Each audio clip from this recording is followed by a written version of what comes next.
Fight fans, what's up? Welcome back to my channel. Both new and returning viewers, I appreciate you. Smash that like button, and if you have not yet, subscribe. This video, I'm going to break down and predict the entire fight card for UFC Fight Night Brunson versus Till. First fight is between Johnathan Martinez versus Marcelo Rojo. I see this fight playing out with Martinez having the faster punches, really utilizing his jab a lot more so than Rojo.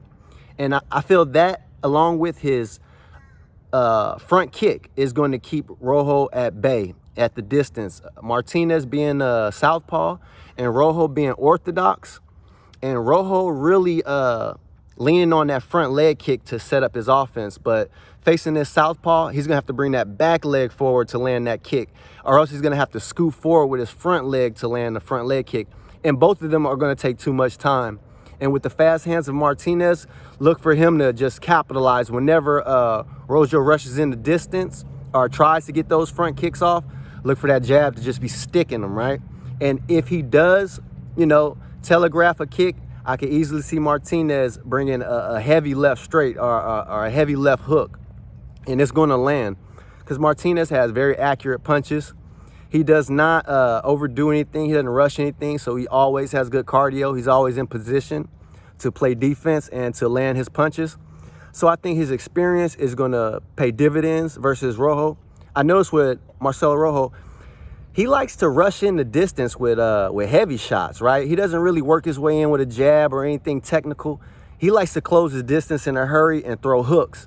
And versus Martinez, it's not going to work because he's always in great boxing position. So that jab is educated, it's fluid, and it's going to be punching. It's going to be sticking. And I think that's going to cause a lot of problems for Rojo.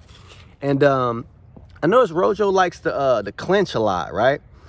He wants to really get you in a clinch and bring those knees up.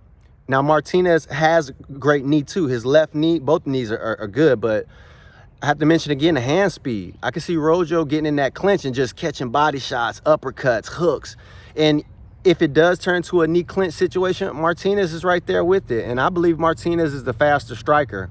A little more pop in his punches, a little more pep in his step.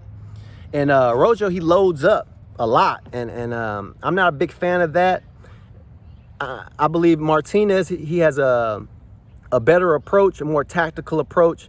He's not going to always put as much power in his punches, but that's going to get him in position to land a powerful shot.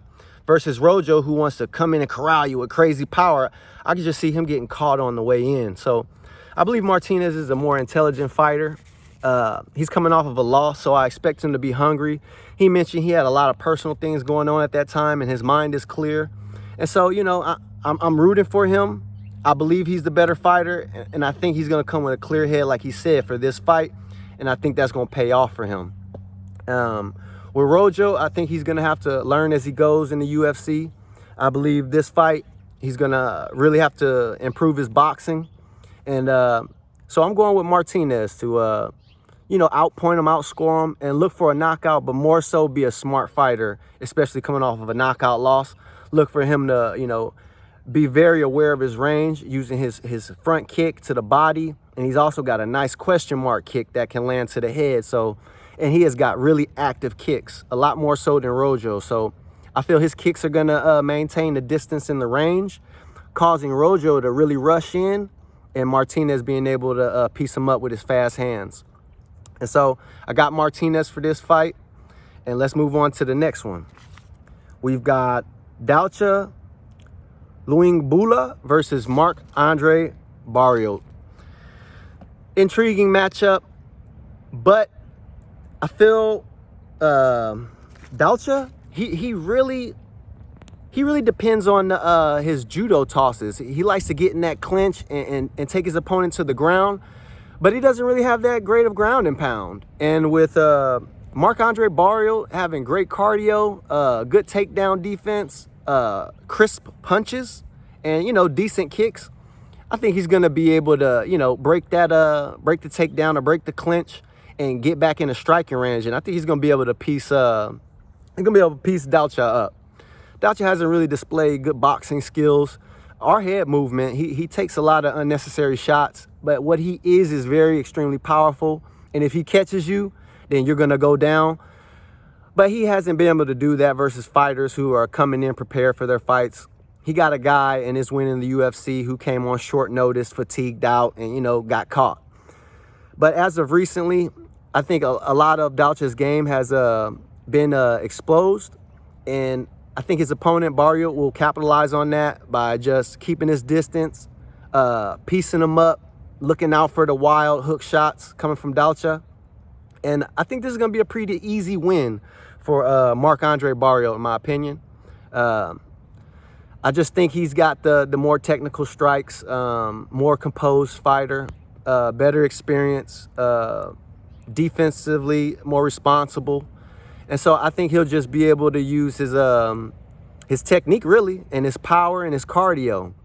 I think that'll lead him to victory here. He's going to have to fight off some really strong takedowns.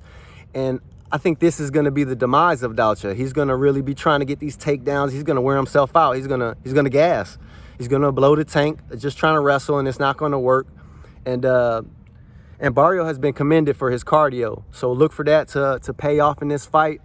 As these rounds go on, the game plan of Barriault to just, you know, come into fruition.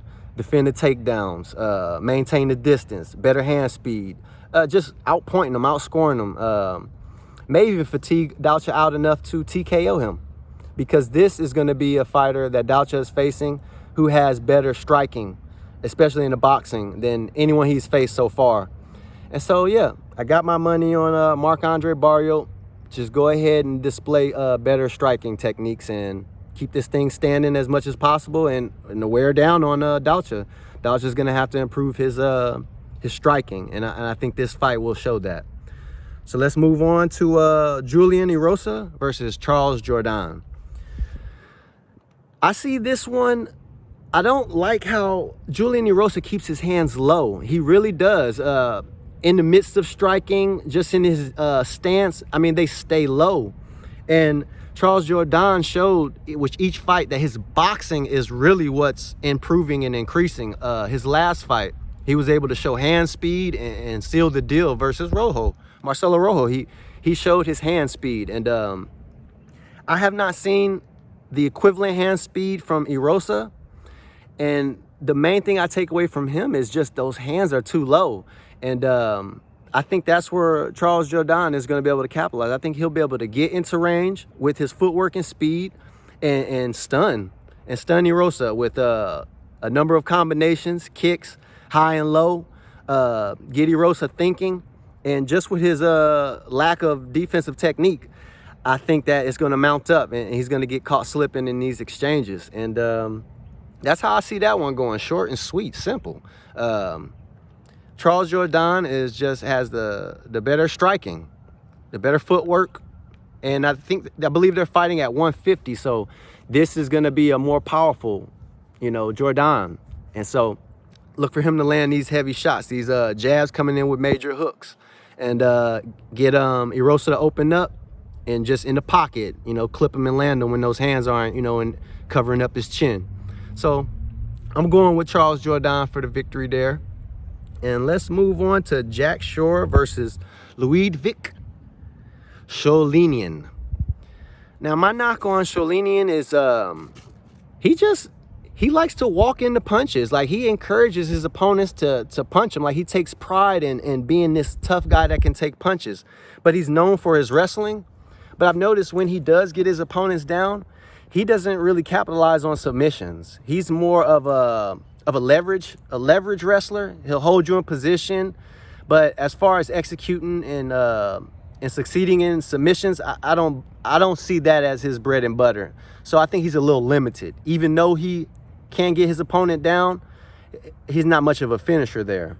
Whereas Jack Shore has shown a great jab, great low leg kicks, good high kicks, but really that jab, right? His jab and his 1-2 is so sharp and is so intelligent, and he does it at the right range that he's going to get his opponents, as well as Sholinian, to be covering up. And right when you want to cover up, his shoot for the takedown is really good. So he can come in faking the punches and get Sholinian just welcoming it and just boom, straight take him down. And they both can wrestle. So I definitely see this fight going to the ground, but I believe Shore will keep it standing just so he can, you know, piece Sholinian up, and that is a path to victory for him. But a tougher path to victory, since Sholinian is such a good wrestler, it could be more difficult to get the submission. But I feel either way, submission or in a stand-up, Shore has the advantage. And so I'm definitely going with Shore to utilize the jab, get the takedowns, and work his way to the submission. Whereas I don't see him getting submitted. Sholinian has a hard enough time submitting previous opponents, whereas Jack Shore is undefeated. You know, he's got a lot going for him, and he's got his own training with his father. So, you know, he's been primed for this. He's been doing this for so long. He's well educated, and I think he can finish this ground both standing and on the ground. So I'm putting my money on Jack Shore. I just don't like how Sholinian likes to welcome, you know, taking punches, really. And he's not the best striker, and he doesn't finish in his submission. So he's pretty limited, in my opinion. And Jack Shore is, he's excelling at both the ground and stand-up. So look for him to just take advantage of this fight and come away with a pretty easy victory. So we're going to move on to Molly McCann versus Yeon Kim. You know, I really like the way Kim is so composed in there with her punches. They're sharp. She showed better hand speed, improved boxing in her last fight. And with Molly McCann, you know, she's really a striker with the ability to wrestle.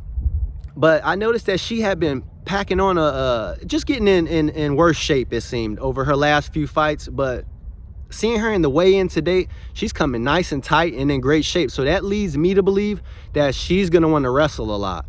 And Yeon Kim is not the best wrestler. So I definitely see that as a path to victory for Molly. Getting in there and getting the takedown and trying to hold her in position. I think that she is capable of that. But Yeon Kim is very dangerous on her feet. And so if McCann is not careful, she can get caught. And I do not believe she's going to be the better striker.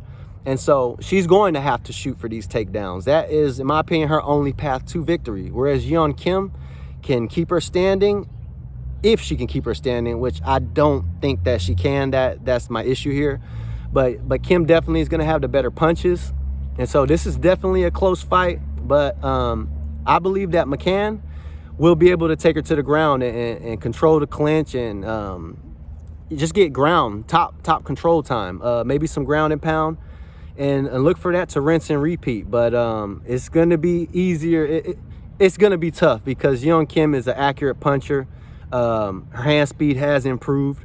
So if she can catch McCann with an uppercut coming in or a knee or something, you know, then, you know, Yeon Kim can come away with it. But I don't think that she'll be able to do that. I think McCann is going to be able to close the distance and get to the clinch. And I think that's going to be the story of this fight. So look for Molly McCann to get the victory. That's who I'm going with. It was a tough one, but after breaking it down, I just, you know, there's a wrestling advantage for Molly McCann. So let's move on to Paddy Pimblett. Paddy Pimblett versus Luigi Vendramini. This is going to be a great one. With Paddy, though, his front kick, the control of his kick, the accuracy of his kick, I mean, from low to high is amazing, really. His jab is sharp. And so I could easily see him closing distance with those long legs and that sharp jab. That won't be a problem. But what he will have to watch out for is the counterattack from Luigi Vendramini. He's got some pop in his punches. And so I think this is going to be a give and take fight. With Pimblett getting close, controlling range, but he's going to have to be wary of Vendramini's power. And I think he's athletic enough to do this. So I do believe that Paddy will get this victory just off of controlling the range, being a more effective, you know, in and out of range striker. I think he'll be able to control the range. And, you know, he's dominant on the ground. He's so quick to get his submissions. He looks in great shape. He spoke on his strength and conditioning. And he's claiming that is going to be another beast to deal with, you know, him being in this strength conditioning program. And I agree, because he looks very rangy, explosive. You factor that in with strength and power. I mean, he might be able to hold Luigi in place and just have his way. But I think you're going to meet a lot of resistance from Luigi, but just not enough. Like I said, I think the quicker striker is going to be Paddy. The more accurate striker will be Paddy. And like I said, the distance that he can cover with those leg kicks to keep his opponent at bay and land is, we haven't really seen it too much. And I think that will be highlighted in this fight. Just the superior range of Pimblett and his accuracy. I mean, he's starting his strikes from far away than you expect, and they're landing. And so, you know, I just feel like the carryover of his power and speed and skill is going to be too much for Vendramini, who's a more technical, compact striker. So I feel like he'll be like a sitting duck for Pimblett, really. And I think he's going to be, Vendramini is going to be banking on kind of catching Pimblett, you know, slipping in between ranges. And that's not the best game plan. And so I feel like just the performances that Pimblett has put on film is going to be the more effective game plan to get this victory versus Vendramini, who, you know, a lot of his fights have been pretty close, and he's not really doing anything to separate himself. And so, like I said, I think the more rangy fighter is going to win this one, control the range, and have the more crisp and entertaining strikes. And when we get to the ground, I think Pimblett is going to be the stronger fighter. As long as Pimblett does, like I said, doesn't get caught with some crazy counter, I think he'll be all right. But I believe he'll be able to take a shot or two. He looks pretty big and strong, and so I'm expecting Pimblett to come in and control the striking, really. And if it goes to the ground, showcase his explosion and speed, especially when it goes to these submissions. And so my money's going to be on Pimblett to get this one done, just because of, I believe Luigi is a little limited in his game plan and his strikes. He's not as rangy or as explosive, so I believe from the distance, he's just going to get beat to the punch, and he's going to have to bank on the counter. And with Pimblett's speed and range and accuracy, you know, it's not going to be there. So, like I said, my money's on Pimblett to get the victory. So let's move on to Modestas Bukauskas versus Khalil Rountree Jr. It's going to be another great fight, but Khalil Rountree has shown that later in these matches, he can fatigue. And his leg kicks are his bread and butter. He's got really good punches, but his leg kicks are really good. And he's a southpaw, and so when he fights southpaws, you know, he can get that front leg quick. But with Bukauskas being orthodox, you know, that leg kick isn't going to be there for him. So Rountree's going to have to rely on his boxing. And with Bukauskas' footwork and just the way that he moves around the octagon, you know, I could easily see him just kind of picking his shots, moving and bouncing around and getting in and out of range, you know, picking his shots, and Rountree trying to time up a leg kick that you know, is just going to be too hard to bring that back leg to you know, kick that front leg of the orthodox fighter. It's going to take too long. So he's going to get caught with jabs and hooks. You know, the counter will be there. So, like similar to Rountree's last fight was get the orthodox, he had to rely on his boxing. And you know, when it comes to the boxing, he's going to have a lesser range. He's going to be the shorter fighter. So that's a tall feat. You know, you're going to have to work your way in. And with Bukauskas' footwork, he's not going to be able to walk him down. Like, it's going to be a bit tougher. And if he does commit to walking Bukauskas down, there's that gas tank. And like I said, in the past, he's put on film that he gets tired in the third, second round, you know. So Bukauskas hasn't done that, and Bukauskas has shown that he can take a punch. And so I just see him kind of working his way all around the octagon, fatiguing Rountree out, you know, Bukauskas deciding when the exchanges occur by controlling the range, getting in and there, you know, in and out, going there and exchange 4 or 5 punches, let me get out. And just doing this, you know, over and over again is going to get Rountree tired. And so I see that being Bukauskas' game plan. He's got good leg kicks. He's pretty much good everywhere. He's really good. Bukauskas is good defending the takedown. He's strong in the clinch. He's a big guy. And so, you know, I feel like he's got a sharp jab. 1-2, he's got some heavy hands. And I think he's going to be able to wear on Rountree. I I don't think Rountree is going to be able to take him down. That's not even Rountree's bread and butter. Rountree really looks to destroy those legs and land some heavy shots. He's got fast hands, but like I said, his reach is going to be lesser, and Bukauskas doesn't have slow hands, and he moves a lot more, and so I think he'll be able to dictate where this fight takes place. He'll lead the dance, and I see Rountree having to overextend or exert himself more than he would like to, thus dipping into his gas tank. And so I see him fatiguing out, and Bukauskas just kind of building momentum as this fight goes.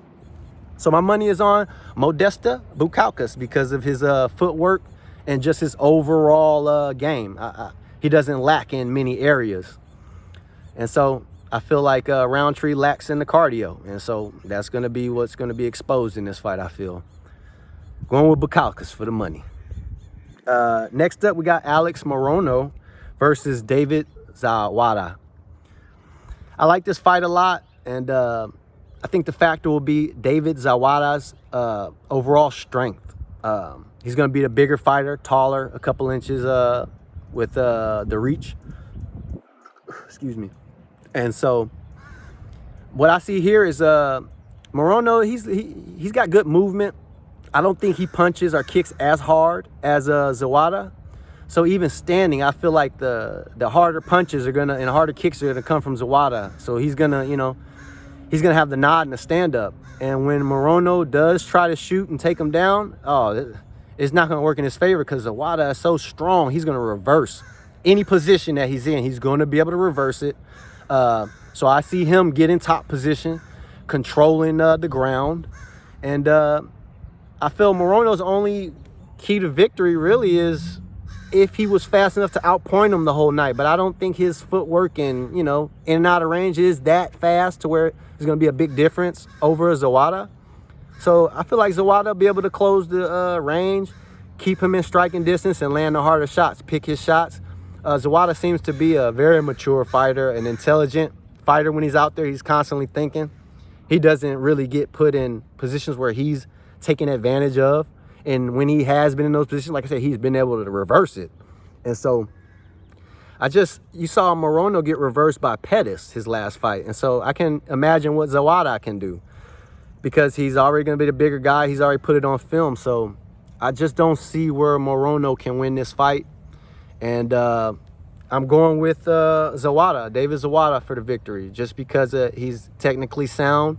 He's shown that he can reverse positions. He's good standing or on the ground. And so, like I said, I'm looking for the pros and the cons. And Morono has shown that he's lacking in strength, just overall strength. He might have technique, but when that strength is applied, that man's strength is something else. And I believe Zawada has that. And he will have that over his opponent, and he'll be able to dominate this fight using his strength alone. So my money is on Zawada. Now to the co-main event. Tom Aspinall versus Serghei Spivac. Spivac has decent boxing. His takedown defense is only decent as well. I've seen him be dominated by Barriault on the ground. And it seems that Spivac needs to take his opponents down and get control time to get these victories in the UFC, because a lot of the exchanges, he might be at a disadvantage or barely at an advantage. And so to distinguish himself, he's had to take his opponents down.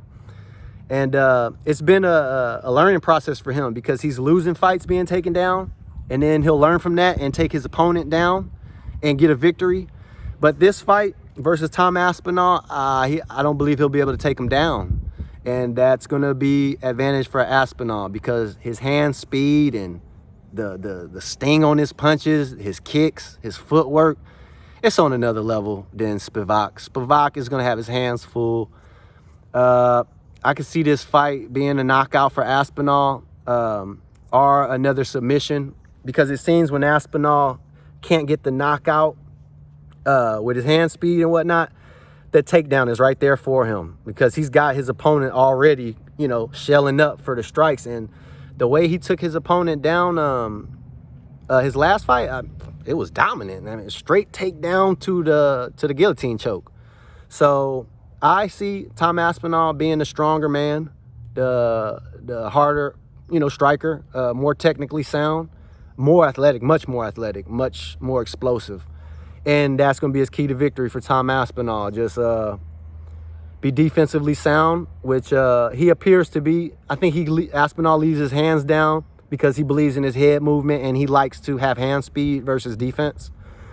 So I believe that is the only path to victory for Spivac, is to catch him in these exchanges unsuspected for Aspinall with his hands down and working his head movement.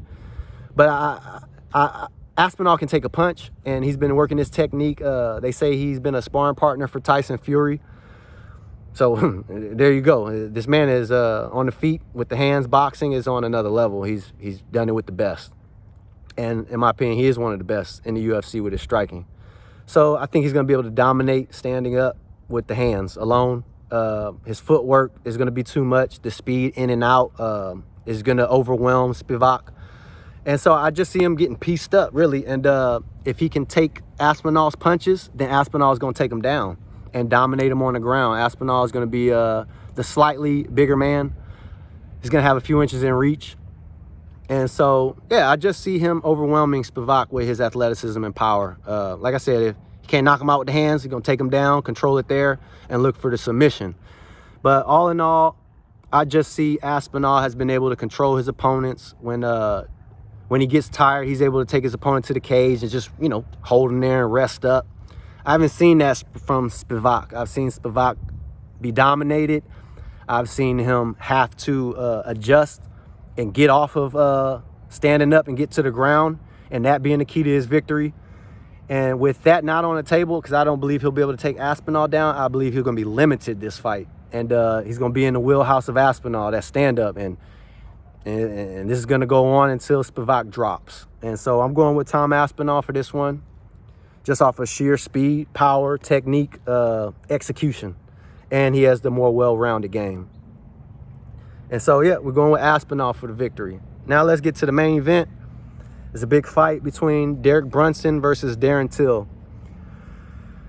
So Darren Till has a very wide stance, right? It seems to be like a karate stance. His legs are far apart, and he keeps his hands low. He has a really good jab, a really good straight.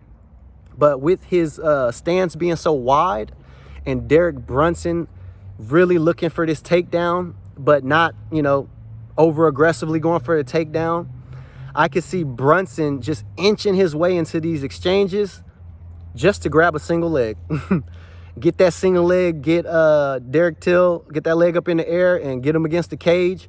And once Derek Brunson gets a hold of Till, I feel like Till is he's gonna be controlled for some time.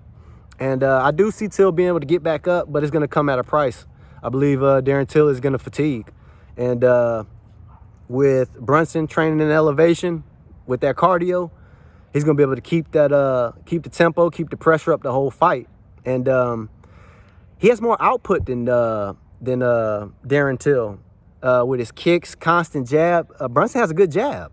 And so I feel, and he's got more reach. He's going to be the taller fighter. I believe Brunson will be able to control the range with his output. And Till, he'll be able to get in, that real good, that left straight that he has down the pipe. But I don't believe it'll knock Brunson out. I think Brunson will be able to take it. I think Brunson's going to have a defense for everything that Darren Till brings. And I believe Brunson, like I said, will be able to close the distance, get on those single leg takedowns, and get him to the fence, possibly get him to the ground. And I see Brunson having control time. And we've seen Brunson's got a mean ground and pound. And we saw Whitaker have a successful ground and pound versus Darren Till. So I believe that's going to be in the game plan for Brunson, and I believe he'll be able to execute it. He's got good enough defense and strikes in the stand-up to sneak his way in for these takedowns, right? Get Till thinking it's going to be an exchange, and then boom, get that takedown. And so I believe that's the weakness in Till's game, is the ground game. He can get taken down and get ground and pounded out. And Darren Till hasn't really knocked anybody out in a while, I don't think that he has as much knockout power as people would like to think. I believe he is a slick striker, a sharp puncher, but limited as well. He's got a really good 1-2, a nice uppercut. But as far as just laying it on somebody, I don't think that's Till's game.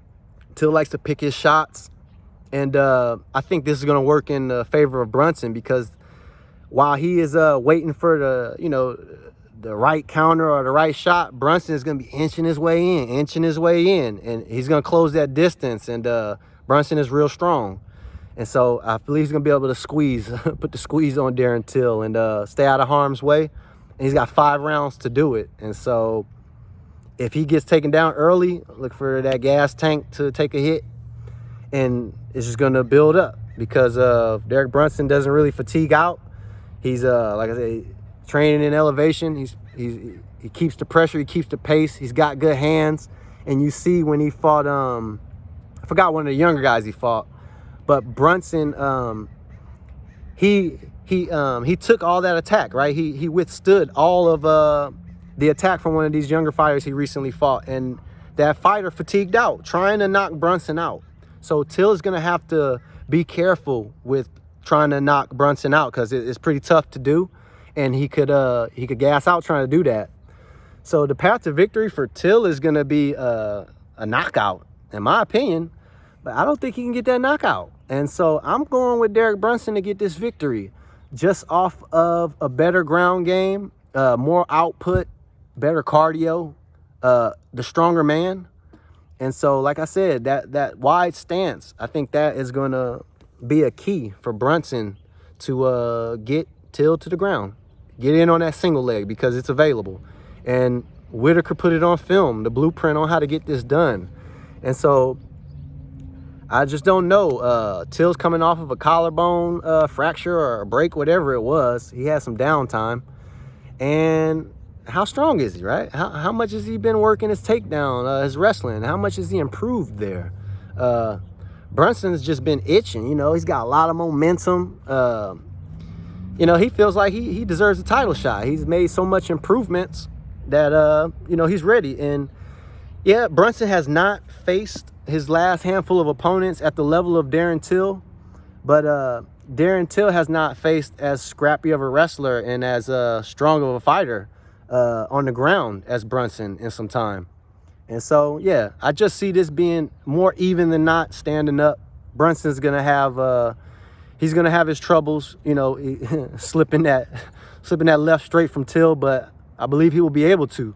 And I believe he's going to wear on Till. He's going to get him to the ground. He's going to get that clinch. And if he gets to the ground, that ground and pound will seal the deal. And so, yeah, I'm going with the underdog, Derek Brunson. And that is my full breakdown. I hope you appreciated it. Give me a like, a comment. I appreciate any feedback. We can go back and forth about what you think. I enjoy it. And so, like I said, I appreciate everybody for tuning in. Like, comment, subscribe, and let's enjoy these fights and get this money, baby. Peace out.